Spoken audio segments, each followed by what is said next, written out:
మహోన్నతుడైన భారత రాజ్యాంగ నిర్మాత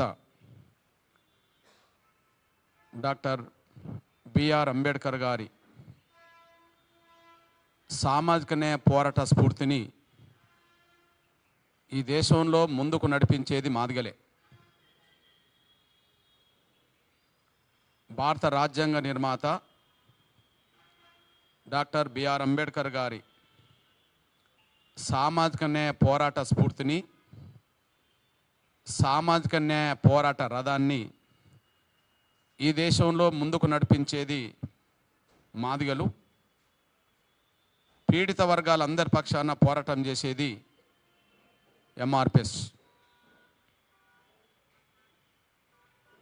డాక్టర్ బిఆర్ అంబేద్కర్ గారి సామాజిక న్యాయ పోరాట రథాన్ని ముందుకు సాగకుండా అడ్డు తగులుతున్నది మాలల్లో ఉండబడే స్వార్థపరులు. ఆ స్వార్థపరులే మనువాదులు. వర్గీకరణకు అడ్డు తగులుతున్నది మాలల్లో ఉండబడే స్వార్థపరులు. ఆ స్వార్థపరులే మాలలు. సరిగ్గా 1924లో 100 ఏళ్ల క్రితం డాక్టర్ బిఆర్ అంబేద్కర్ గారు దళితుల ఆత్మగౌరవాన్ని, దళితుల హక్కులను నిలబెట్టడం కోసం, సాధించడం కోసం బహిష్కృత హితకారిణి సభ అనే పేరుతో దళిత ఉద్యమ రథాన్ని ముందుకు ప్రారంభించాడు. ఆయన జీవితకాలం దళితుల విముక్తి కోసం పాటుపడ్డాడు. అయితే ఆయన లేని సమయంలో ఆయన స్ఫూర్తిని ముందుకు నడిపించాల్సిన దళిత వర్గాలు, ఆ దళిత వర్గాల్లో ఎదిగిన మాల వర్గం ఆయన స్ఫూర్తికి భిన్నంగా, ఆయన సామాజిక న్యాయ పోరాట స్ఫూర్తిని వ్యతిరేకిస్తూ ఇవాళ ముందుకు నడుస్తుండడం జరుగుతున్న ప్రత్యేక పరిస్థితి. ఆనాడు అంబేద్కర్ సామాజిక న్యాయ పోరాటానికి అన్ని రంగాల్లో ప్రాతినిధ్యం ఉండాలనే పోరాటానికి అడ్డు తగిలే వాళ్ళందరినీ ఉద్దేశించి వాళ్ళనే మనువాదులుగా పోల్చాడు.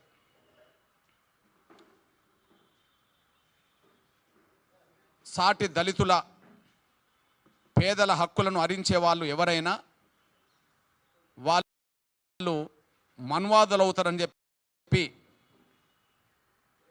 మనుస్మృతిని పాటించే వాళ్ళు అవుతారని చెప్పి డాక్టర్ బాబాసాహెబ్ అంబేద్కర్ చెప్పాడు. ఇప్పుడు 100 ఏళ్ల తర్వాత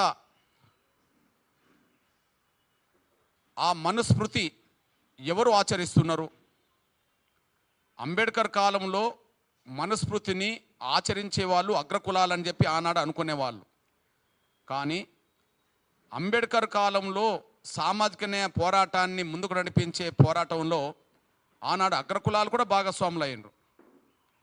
అంటే అంబేద్కర్ పోరాటాన్ని సమర్థించే వాళ్ళను మనువాదులుగా పోల్చలేదు, కానీ అంబేద్కర్ పోరాటానికి అడ్డు తగిలే వాళ్ళను మాత్రం మనువాదులుగా పోల్చాడు. సరిగ్గా 100 ఏళ్ల తర్వాత ఆ పోరాట రథాన్ని ముందుకు నడిపించాల్సిన దళిత వర్గాల్లోనే మనువాదుల సంఖ్య మాలల్లో పెరిగింది.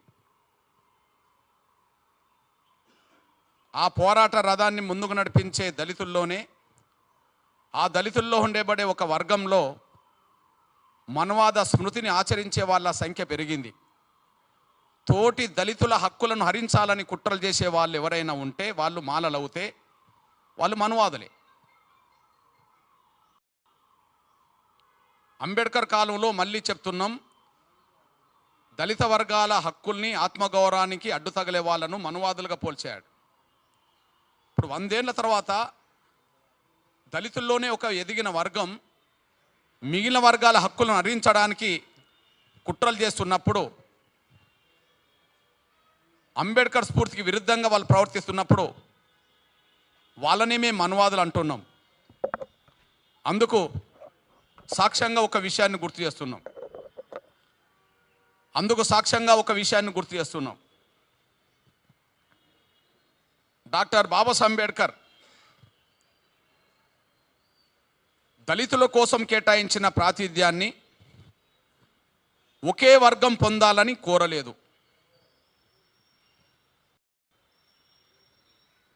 డాక్టర్ బాబాసాహెబ్ అంబేద్కర్ రాసిన రచనలు, ప్రసంగాలు సంపుటం మొదటిదే. దీన్ని గౌరవ దళిత వర్గాల్లో ఉండబడే మేధావిగా పేరుగొన్న మాల సామాజిక వర్గం సంబంధించిన బొజ్జా తారకం, బొజ్జా భారతికి సంపాదకులు. ఇది 1993 నేదురుమల్లి జనార్దన్ రెడ్డి గారి ప్రభుత్వం అంబేద్కర్ ఇంగ్లీష్ రచనల్ని తెలుగులోకి తర్జుమా చేయించడానికి ప్రయత్నం చేసినప్పుడు సందర్భం ఈ పుస్తకం.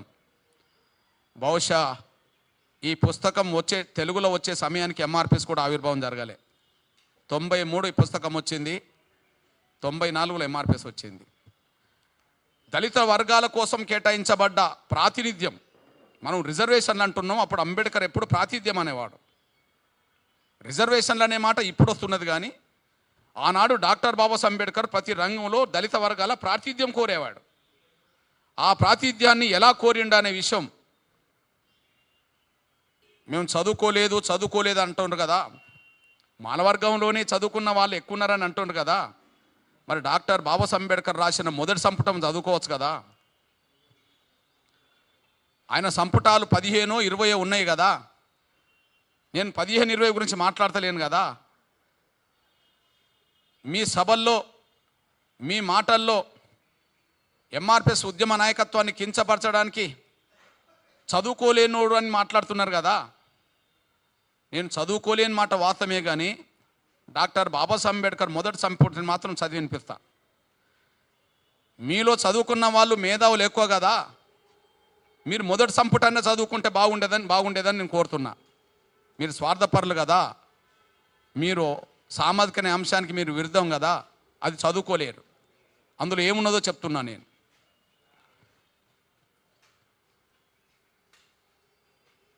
జనాభా ప్రాతిపదికపై వారికి రావాల్సిన దానికంటే ఎక్కువ ప్రాతినిధ్యాన్ని ఏ ఇతర అల్పసంఖ్యాక వర్గం కోరకూడదు. ఒక కులం ఎక్కువ సంఖ్యలో ఉన్నప్పుడు దానిని హేతుబద్ధమైన పరిణామానికి తగ్గించవలసి వచ్చినప్పుడు ఎట్టి పరిస్థితుల్లోనూ అది ఇతర ఏ అల్పసంఖ్యాక వర్గాల వారికి నష్టం కలిగే విధంగా ఉండకూడదు. రిజర్వేషన్ల ఫలాలు అధిక సంఖ్యలో ఎక్కువ తీసుకున్న వర్గం నుంచి అదనపు ప్రాతినిధ్యం ఒక కులానికి మాత్రమే కేటాయించకూడదు. కానీ అన్ని అల్పసంఖ్యాక దళితుల్లోని వర్గాలందరికీ సరి సమానంగా వారి ఆర్థిక పరిస్థితి, వారి సాంఘిక హోదా, వారి విద్యాస్థాయి పురోగతిని బట్టి నిష్పత్తిలో పంపకం చేయాలి అన్నాడు. మేము అడుగుతున్నది పంపకమే కదా. మళ్ళీ చెప్తున్నా, ఏ ఉద్యోగాల్లో కానీ ఏ అల్పసంఖ్యాక వర్గం కూడా వారి జనాభాకు మించిన ప్రాతినిధ్యాన్ని కోరకూడదు. ఏ అల్పసంఖ్యాక వర్గం కూడా వాళ్ళ జనాభాకు మించి ఉద్యోగాల్లో వాళ్ళ ప్రాతినిధ్యం కోరకూడదు. అది సమానంగా పంపిణీ చేసుకోవాలని చెప్పి అంబేద్కర్ చెప్పాడు. ఈ సోయి కూడా వాళ్ళకు లేదు. అంబేద్కర్ బతికినప్పుడు ఆయన రాశాడు మరాఠీలో, దాన్ని మహారాష్ట్ర ప్రభుత్వం ప్రింట్ చేసింది. దాన్ని ఉమ్మడి ఆంధ్రప్రదేశ్ ప్రభుత్వం గౌరవం నేదురుమల్లి జనార్దన్ రెడ్డి గారి ప్రభుత్వం దాన్ని తెలుగులో తర్జుమా చేయించింది. తెలుగు విశ్వవిద్యాలయానికి సంబంధించిన నాయకత్వం దాన్ని ముందుకు నడిపించే క్రమంలో బొజ్జా తారకం, బొజ్జా భారతి గారి మాల సంస్కరణకు సంబంధించిన వాళ్ళే దీన్ని ఉన్నట్టుగా రాశారు. మరి దళిత వర్గాల్లో ఏ వర్గం కూడా తన జనాభా కంటే మించి రిజర్వేషన్ల ఫలాలు పొందొద్దని చెప్పినప్పుడు, అన్యాయం జరిగిన వర్గాలకు న్యాయం జరిగే విధంగా అందరికీ పంపిణీ చేయాలని చెప్పినప్పుడు దాన్ని వ్యతిరేకించడం అంటే అంబేద్కర్ స్ఫూర్తిని వ్యతిరేకించడం కాదా? దాన్ని వ్యతిరేకించడం అంటే అంబేద్కర్ స్ఫూర్తిని వ్యతిరేకించడం కాదా? రిజర్వేషన్ల ఫలాలు అందరికీ చెందాలని చెప్పి అంబేద్కర్ అన్న దాన్ని మీరు వ్యతిరేకించినట్టు కాదా? మరి ఆనాడు అంబేద్కర్ ప్రాతినిధ్యం కోరుతున్నప్పుడు దాన్ని మనువాదులైనప్పుడు ఈరోజు మా ప్రాతినిధ్యం విద్య ఉద్యోగ రాజకీయ రంగాల్లో మా ప్రాతినిధ్యం లేదనే విషయం అర్థమైనప్పుడు అవి కమిషన్లన్నీ నిర్ధారణ చేసినప్పుడు మా వాట మేము కోరుకోవడం అనేది అంబేద్కర్ స్ఫూర్తికి అనుగుణమైంది కదా. మా వాటకు అడ్డు తగులుతున్నది మనువాదుల ఆలోచనకు అనుగుణంగా ఉన్నది కదా.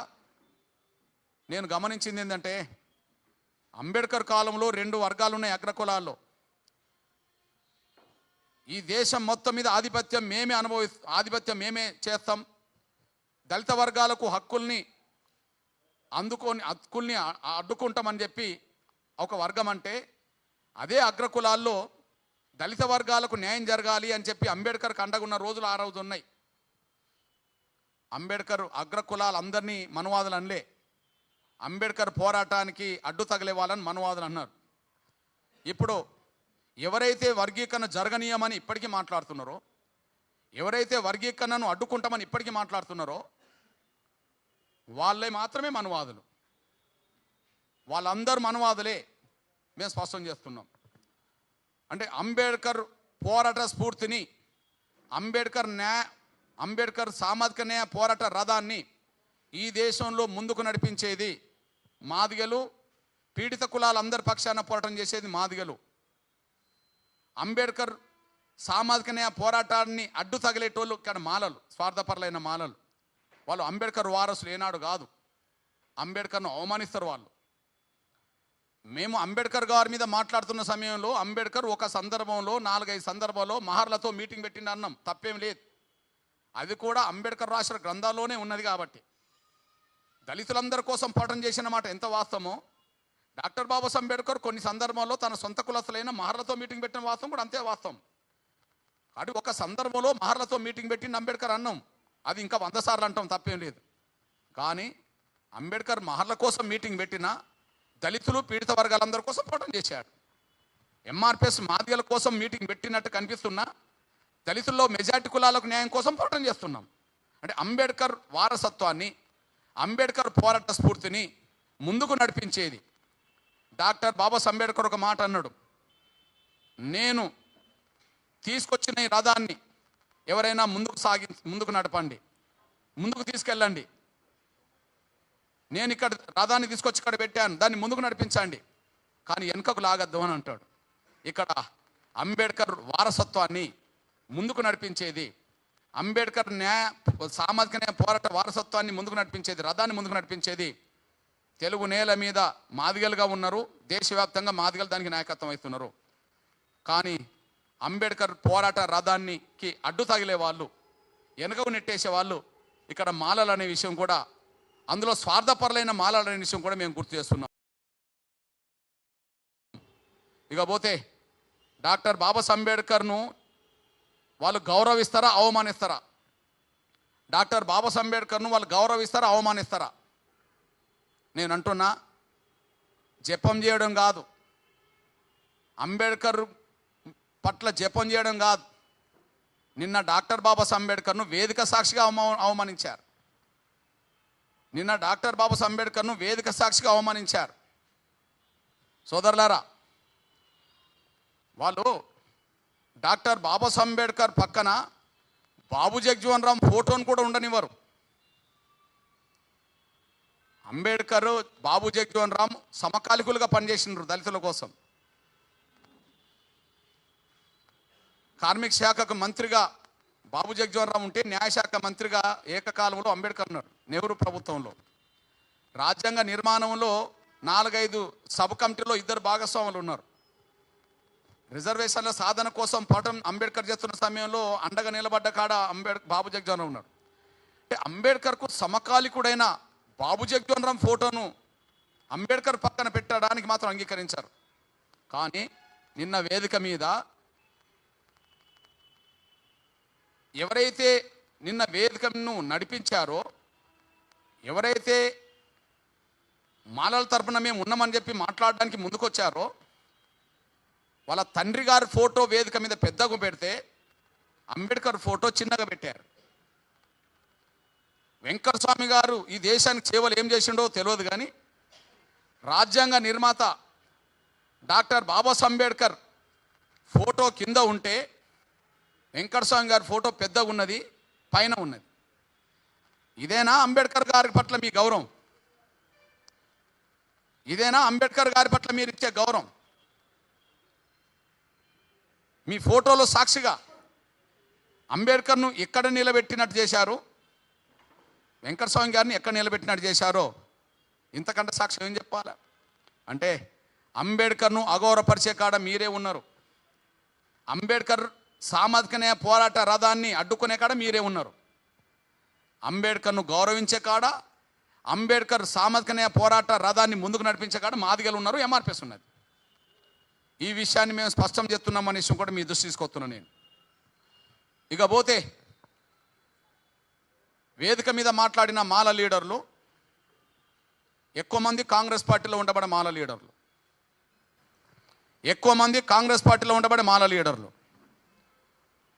వాళ్ళు పరేడ్ గ్రౌండ్లో గత సంవత్సరం నవంబర్ 11వ తారీఖు నాడు మాదిగలు నిర్వహించిన విశ్వరూప మహాసభకు గౌరవ దేశ ప్రధానమంత్రి నరేంద్ర మోడీ గారు రావడాన్ని జీర్ణించుకోలేక వాళ్ళు గౌరవ నరేంద్ర మోడీ గారిని ఇష్టానుసారంగా విమర్శించే ప్రయత్నం చేశారు.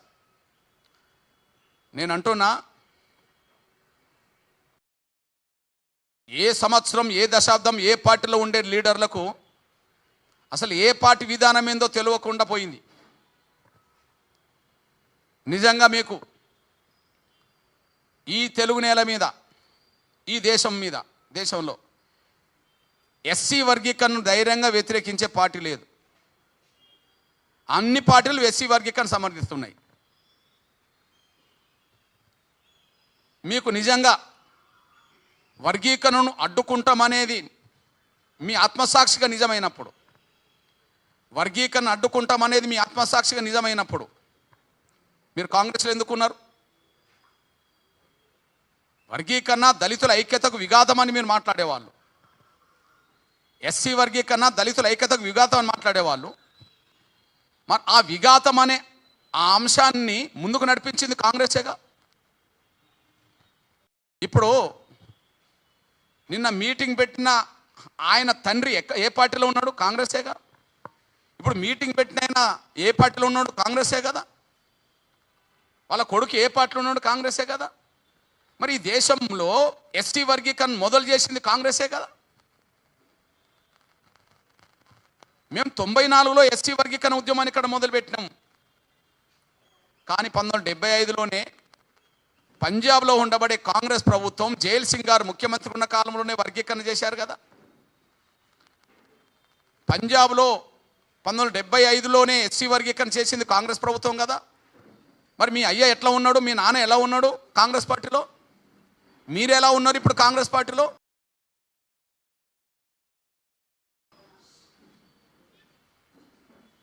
మీకు ఇప్పుడు ప్రధానంగా ఇద్దరు నాయకులు కదా కాంగ్రెస్ పార్టీకి. దేశంలో ప్రధానంగా ఇప్పుడు ఇద్దరు నాయకులు కదా. ఒకరు రాహుల్ గాంధీ గారు కదా.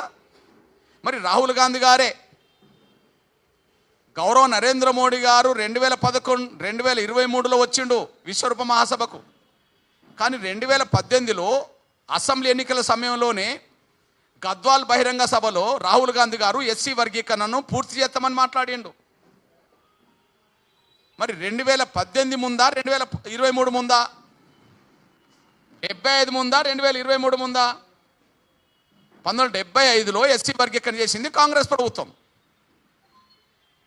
2023 సంవత్సరంలో, 2018 సంవత్సరంలో ఎస్సీ వర్గీకరణ చేస్తామని రాహుల్ గాంధీ గారు స్వయానైనా మాట్లాడిండు. 2024 ఆగస్టు 1న సుప్రీంకోర్టు తీర్పు వచ్చిన రోజే గౌరవ ముఖ్యమంత్రి రేవంత్ రెడ్డి గారు ఎస్సీ వర్గీకరణ అమలు చేస్తామని మాట్లాడిండు. అరే మేము ముఖ్యమంత్రి ఎస్సీ వర్గీకరణకు అనుకూలమని చెప్పి మాట్లాడుతుంటే, మీ రాహుల్ గాంధీ గారు ఎస్సీ వర్గీకరణకు అనుకూలమని మాట్లాడుతుంటే, మీ కాంగ్రెస్ ప్రభుత్వమే పంజాబ్లో ఎస్సీ వర్గీకరణ దేశంలో మొదలు చేస్తే, ఈ దేశానికి కాంగ్రెస్ పార్టీ అధ్యక్షుడైన మీ మాల సామాజిక వర్గానికి సంబంధించిన మల్లికార్జున్ ఖర్గే చేవెళ్ల డిక్లరేషన్లో ఎస్సీ వర్గీకరణ చేస్తామని హామీ ఇస్తే, మీరు ఎందుకు కాంగ్రెస్ పార్టీలో ఉన్నారు? ఈ దేశంలో ఎస్సీ వర్గీకరణ మొదలు చేసిందే కాంగ్రెస్, పంజాబ్లో 75లో, అప్పటికి ఎంఆర్పీస్ రాలే. గౌరవ నరేంద్ర మోడీ గారు ప్రధానమంత్రి హోదాలో వచ్చింది 2023 నవంబర్ 11న హైదరాబాద్కు. అరే 75లో కాంగ్రెస్ ప్రభుత్వం వర్గీకరణ చేసింది, నంబర్ 1. నంబర్ 2, రాహుల్ గాంధీ గారు ఎస్సీ వర్గీకరణ చేస్తామని హామీ ఇచ్చిండు. ఇప్పుడు దేశ కాంగ్రెస్ పార్టీ జాతీయ అధ్యక్షుడు మల్లికార్జున ఖర్గే చేవెల డిక్లరేషన్ చేసిపోయిండు. చేవెలలో డిక్లరేషన్ చేసిపోయిండు. చేవెల డిక్లరేషన్ ఏముంది కదా నరేంద్ర మోడీ గారి కంటే. నవంబర్ 11న నరేంద్ర మోడీ గారు, ప్రధానమంత్రి నరేంద్ర మోడీ గారు హైదరాబాద్ సభకు వచ్చిండు. మరి నవంబర్ కంటే ముందు కదా చేవెళ్లలో ఎస్సీ ఎస్టీ సభలో మల్లికార్జున ఖర్గే ఎస్సీ ఎస్టీ వర్గీకరణ చేస్తామని చెప్పి డిక్లరేషన్ చేసిపోయాడు. ఏది ముందు? కాంగ్రెసే వర్గీకరణ చేసింది, రాహుల్ గాంధీ వర్గీకరణ చేస్తా అన్నాడు, మల్లికార్జున ఖర్గే వర్గీకరణ కనుక డిక్లరేషన్ ఇచ్చిపోయాడు. ప్రస్తుత రాష్ట్ర ముఖ్యమంత్రి వర్గీకరణ చేస్తామని అసెంబ్లీలో చెప్పాడు. మీకు చీవు నెత్తురుంటే, నిజంగా వర్గీకరణ అడ్డు తగులుతామనేది నిజాయితీగా ఉంటే, వర్గీకరణ జరగనీయమని చెప్పి మీకు నిజాయితీ ఉంటే ముందు రాజీనామా చేసి రండి. మీ కాంగ్రెస్ పంజాబ్లో వర్గీకరణ చేసినాకనే ఆంధ్రప్రదేశ్లో మేము వర్గీకరణ ఉద్యమం మొదలుపెట్టాం. నువ్వు ఉన్న కాంగ్రెస్, మీ తండ్రి ఉన్న కాంగ్రెస్ వర్గీకరణ చేసినాకనే పంజాబ్లో మేము ఇక్కడ వర్గీకరణ ఉద్యమం మొదలుపెట్టాం. అక్కడ దళితులందరికీ న్యాయం జరిగే విధంగా వర్గీకరణ చేయడం కరెక్ట్ అయినప్పుడు, ఆంధ్రప్రదేశ్లో దళితులందరికీ న్యాయం చేయడం కోసం వర్గీకరణ కరెక్టే కదా అని చెప్పి ఉద్యమం మొదలుపెట్టాం. మరి మీకు వర్గీకరణ అడ్డు తగిలే శక్తి నిజాయితీగా ఉంటే, మాలల్ని భ్రమలు పెట్టకుండా, మాలల్ని పక్కదారి పట్టించకుండా, మీకు చేతనవుతే రాజీనామా చేసి వర్గీకరణ సమర్థించే పార్టీలో చేరండి, లేదా మీరు పార్టీ పెట్టుకోండి. ఏదన్నా ఎస్సీ వర్గీకరణ వ్యతిరేకించే పార్టీ ఉన్నదనుకోండి, ఏదన్నా ఎస్సీ వర్గీకరణ వ్యతిరేకించే పార్టీ ఉన్నదనుకో ఆ పార్టీలో చేరు, లేదా నువ్వు పార్టీ పెట్టుకో. ఎస్సీ వర్గీకరణ వ్యతిరేకించడానికి నువ్వు పార్టీ పెట్టుకో. ఎందుకు డ్రామాలు? ఎందుకు వేదికల మీద డ్రామాలు? ఎందుకు మాలల్ని పక్కదారి పట్టిస్తారు? అంబేద్కర్ స్పిరిట్కి విరుద్ధంగా మీరు పక్కదారి పట్టిస్తుండ్రు. అంబేద్కర్ సామాజిక న్యాయ పోరాట రథాన్ని మీరు అడ్డు తగులుతున్నారు. మళ్ళీ గౌరవ నరేంద్ర మోడీ గారి మీద మీరు దుష్ప్రచారం చేస్తున్నారు. గౌరవ నరేంద్ర మోడీ గారు ప్రధానమంత్రి హోదాలో 2023 నవంబర్ 1న వచ్చి చెప్పిండు.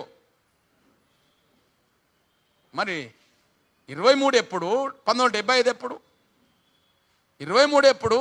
2018 ఎప్పుడు? 23 ఎప్పుడు? నవంబర్ ఎప్పుడు? అక్టోబర్ ఎప్పుడు? అక్టోబరే ముందు ఖర్గే గారు డిక్లరేషన్ పోయింది. 2018 రాహుల్ గాంధీ ముందు, అదే సమయంలో 75లో పంజాబ్ ముందు. మరి మీరు కాంగ్రెస్ పార్టీలు ఎందుకు ఉన్నారు? ఎందుకు ఉండాలి? అదే సమయంలో మీరు వర్గీకరణ వ్యతిరేకించదలుచుకుంటే మీకు ఏ పార్టీ మీకు ప్లేస్ ఇవ్వదు. వర్గీకరణ వ్యతిరేకించదలుచుకుంటే ఈ తెలుగు నేల మీద ఏ పార్టీ మీకు ప్లేస్ ఇవ్వదు, మిమ్మల్ని రానివ్వదు. మీకు రెండే మార్గాలు: సొంత పార్టీ పెట్టుకోవడమో, లేదా మాయావతి వర్గీకరణ అడ్డు తగులుతుందని మీరు గొప్పలు చెప్తుండ్రు కదా, మాయావతి వర్గీకరణ వ్యతిరేకం ఉన్నదని గొప్పలు చెప్తుండ్రు కదా, మీరు తెలంగాణలో ఆంధ్రప్రదేశ్లో ఆ మాయావతి పార్టీలో చేరి వర్గీకరణకు వ్యతిరేకంగా మేము బీఎస్పీ ఉంటామని ప్రచారం చేసుకోండి. 30 ఏళ్ళుగా మా ఒంటి మీద నల్ల కండవ మారలే, నీ ఒంటి మీద 3 కండవలు మారినాయి. నీ ఒంటి మీద 3 కండవలు మారినాయి. మీ నాన్న కాంగ్రెస్లో ఉన్నప్పుడు మీరు కాంగ్రెసే. ఆ కండువ కాంగ్రెస్ వర్గీకరణ సమర్థిస్తున్నది. కాంగ్రెస్ వర్గీకరణ సమర్థిస్తున్నది సూత్రరీత్యా. నంబర్ 1. ఇక నీ కాంగ్రెస్లో ప్లేస్ ఏంటయా? నంబర్ 2, నువ్వు కొంతకాలం బీఆర్ఎస్లో ఉన్నావు. మీ ఒంటి మీద బీఆర్ఎస్ కండు వచ్చింది, నువ్వు బీఆర్ఎస్లో ఉన్నావు. బీఆర్ఎస్ శాసనసభలో తీర్మానం చేసి కేసీఆర్ గారు కేంద్రానికి పంపిండు. గౌరవ ప్రధానమంత్రి నరేంద్ర మోడీ గారి దగ్గరికి వెళ్ళి వర్గీకరణ త్వరగా చేయమని చెప్పి అప్పీల్ చేసి వచ్చాడు. నువ్వు బీఆర్ఎస్లో ఉన్నప్పుడు బీఆర్ఎస్ వర్గీకరణ ముందుకు వెళ్ళింది. నువ్వు మొన్నటి వరకు బీజేపీలో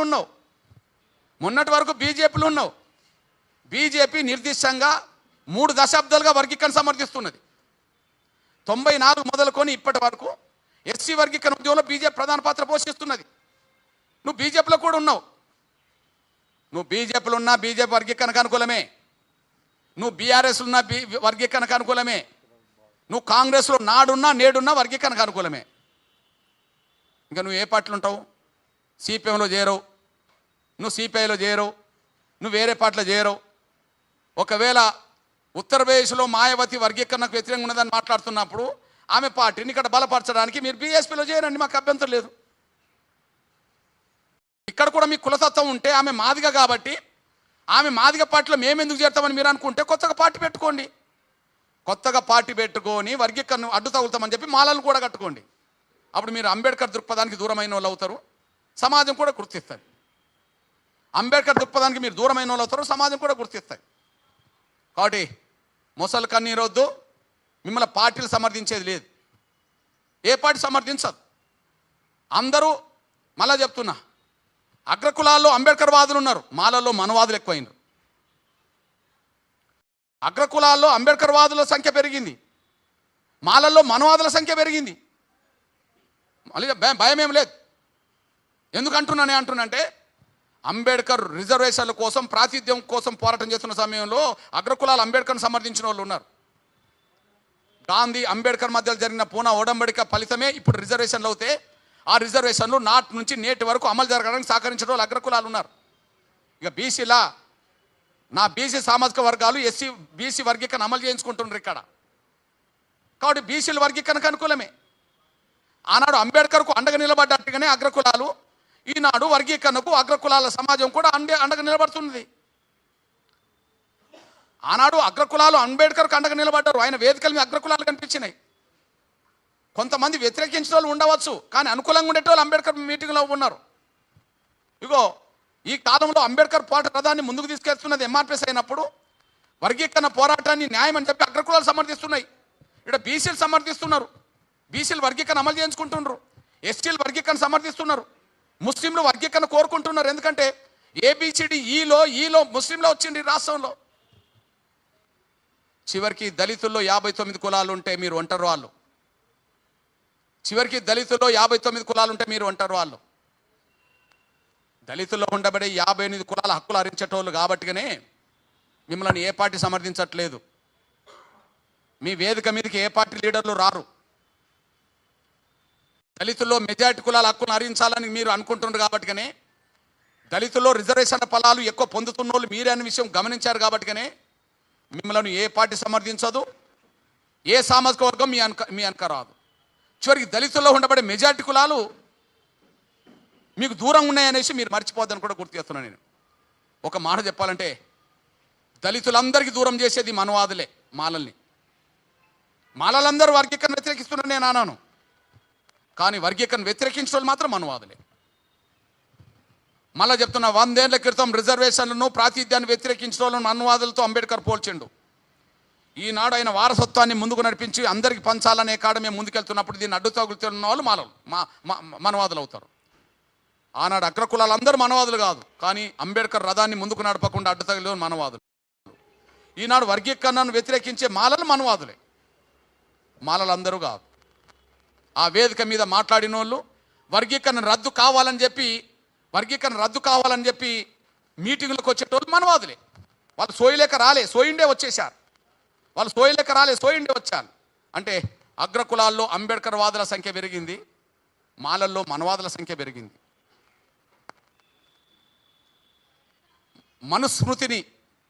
మనుస్మృతిని అంబేద్కర్ కాలంలో ఎక్కువ మంది అగ్రకులాలు అనుసరించారనేవాళ్ళు, కానీ ఆ మనుస్మృతిని ఇవాళ ఆవరించుకొని దాన్ని అమలు చేస్తున్నది, దాన్ని ఆచరిస్తున్నది మాలల్లో ఉండబడే స్వార్థపరులు, వాళ్ళు మనవాదులు.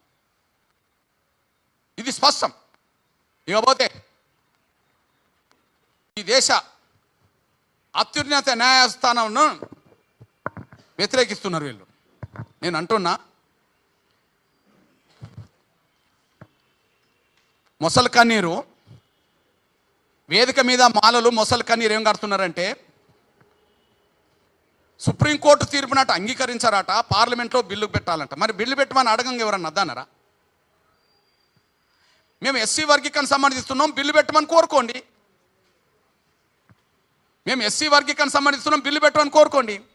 కానీ స్వార్థపరులారా, పార్లమెంట్లో బిల్లును అడ్డుకునేది మీరే కదా. 2004లో సుప్రీంకోర్టు 5 జడ్జీలతో రాజ్యాంగ ధర్మాసనం ఎస్సీ వర్గీకరణ చేసే అధికారం రాష్ట్రాలకు లేదు, పార్లమెంటుకు మాత్రమే ఉన్నదని చెప్పినప్పుడు, ఎస్సీ వర్గీకరణ చేసే అధికారం రాష్ట్రాలకు లేదు, పార్లమెంటుకే ఉన్నదని చెప్పినప్పుడు, మరి మీ నాన్న కాంగ్రెసే ఎంపీనే 2004 2009 మధ్యలో, మీరు 2009 2014 మధ్యలో మీరు ఎంపీనే, అయ్యా కొడుకులు ఎంపీలే కదా, మరి ఎందుకు అడ్డు తగిలిండ్రు? అధికారం అప్పుడు మీ చేతిలో ఉన్నది కదా, కేంద్రంలో అధికారం మీ చేతిలోనే ఉన్నది కదా. దయచేసి ఈ వాదనను అర్థం చేసుకుంటారని ఆశిస్తున్నాను నేను. ఇప్పుడు పార్లమెంట్లో బిల్లు పెడితేనే మంచిది అంటుండ్రు కదా, సుప్రీంకోర్టు తీర్పును పట్టించుకోమంటారు కదా. మరి ఆనాడు సుప్రీంకోర్టు తీర్పు 2004లో ఎస్సీ వర్గీకరణ చేసే అధికారం పార్లమెంట్కు ఉన్నదని చెప్పింది కదా. మరి 2004లో ఎంపీ ఎవరు? మీ నానే కదా అడ్డం పడ్డది. 2009 2014 మధ్యలో ఎంపీ మీరే కదా మరి అడ్డం పడ్డది. మరి సుప్రీంకోర్టు తీర్పును అమలు కాకుండా పార్లమెంట్లో అడ్డం పడ్డది మీరే కదా. ఆనాడు ప్రభుత్వం మీ చేతులు ఉన్నది, ఎంపీలు మీరే కదా. తండ్రి 2004 2009 మధ్యలో ఉన్నాడు, అప్పుడు సుప్రీంకోర్టు తీర్పు అప్పుడే వచ్చింది. 2009 14 మధ్యలో మాల ఎంపీలే అడ్డం పడ్డారు. అంటే సుప్రీంకోర్టు తీర్పు రాష్ట్రాలకు అధికారం లేదు, పార్లమెంట్లో బిల్లు పెట్టాలన్నప్పుడేమో బిల్లుకు అడ్డం పడ్డారు. కానీ 7 జడ్జీలతో కూడిన రాజ్యాంగ ధర్మాసనం, 7 జడ్జీలతో కూడిన రాజ్యాంగ ధర్మాసనం ఎస్సీ వర్గీకరణ చేసే అధికారం రాష్ట్రాలకే ఉన్నది, పార్లమెంటుకు సంబంధం లేదు అన్నది. ఇప్పుడు చూడండి తొండాట, మనం గ్రామాల్లో అంటాం కూడా తొండాట ఆడుతుంటారని చెప్పి, గ్రామాలు అంటాం కదా వీళ్ళు తొండాట ఆడుతుంటారని చెప్పి. ఇప్పుడు సుప్రీంకోర్టు 2024లో ఏం చెప్పింది? 7 జడ్జీలతో కూడిన రాజ్యాంగ ధర్మాసనం, 7 జడ్జీలతో కూడిన రాజ్యాంగ ధర్మాసనం, గౌరవ్ చంద్రచూడ్ గారు చీఫ్ జస్టిస్. అప్పుడు సుప్రీంకోర్టు జడ్జీలో 5 ధర్మాసనం, కానీ చీఫ్ జస్టిస్ గారి ఆధ్వర్యంలో 7 ధర్మాసనం. ఇప్పుడు ఏమన్నది? ఆర్టికల్ 341కు సంబంధం లేదు, రాష్ట్రాలు చేసుకునే అధికారం రాష్ట్రాలకు ఉన్నది, ఎస్సీ వర్గీకరణ చేసే అధికారం రాష్ట్రాలకు ఉన్నదని చెప్పి నిర్దిష్టంగా ఇప్పుడు తీర్పు చెప్తే, ఇప్పుడు పార్లమెంట్లో బిల్లు పెడితే మాకు అభ్యంతరం లేదంటారు. పార్లమెంట్లో బిల్లు పెడితే పార్లమెంట్లో బిల్లు మాత్రమే రావాలని అన్న రోజు పార్లమెంట్లో బిల్లు అడ్డుకున్నారు. ఇప్పుడు అసలు పార్లమెంట్కే సంబంధం లేదు, ఆర్టికల్ 341 సంబంధం లేదు, ఎస్సీ వర్గీకరణ చేసుకునే అధికారం రాష్ట్రాలకే ఉన్నదని చెప్పి ఇప్పుడు తీర్పు వస్తే, ఈ తీర్పు మాత్రం మాకు సమర్థించము ఖచ్చితంగా ఇప్పుడు పార్లమెంట్లో కావాలని అంటున్నారు. అంటే తొండాట కాకపోతే ఏంటి? అధికారం మీ చేతులు ఉన్నప్పుడు బిల్లు కాకుండా అడ్డపడ్డది మీరే, అధికారం చేతిలో ఉన్నప్పుడు బిల్లుకు అడ్డం మీరే. ఇప్పుడు సుప్రీంకోర్టు తీర్పు వస్తే మళ్ళా సుప్రీంకోర్టు తీర్పుని ఇప్పుడు అంగీకరించమంటున్నది మీరే. ఇది తొండాట. అంటే మీకు వర్గీకరణను వ్యతిరేకించే ఒక మనువాద సంస్కృతికి అలవాటు పడ్డారే కానీ మీరు అంబేద్కర్ దృక్పథానికి దూరమైనరని, రాజకీయ పార్టీల వైఖరికి మీరు దూరంగా ఉన్నారని, సమాజం మొత్తం మిమ్మల్ని ఈసడించుకుంటుందనే విషయాన్ని మర్చిపోవద్దని కూడా నేను స్పష్టం చేస్తున్నాను. నేను ఈ నేపథ్యం ఎలక్ట్రానిక్ మీడియా మిత్రులకు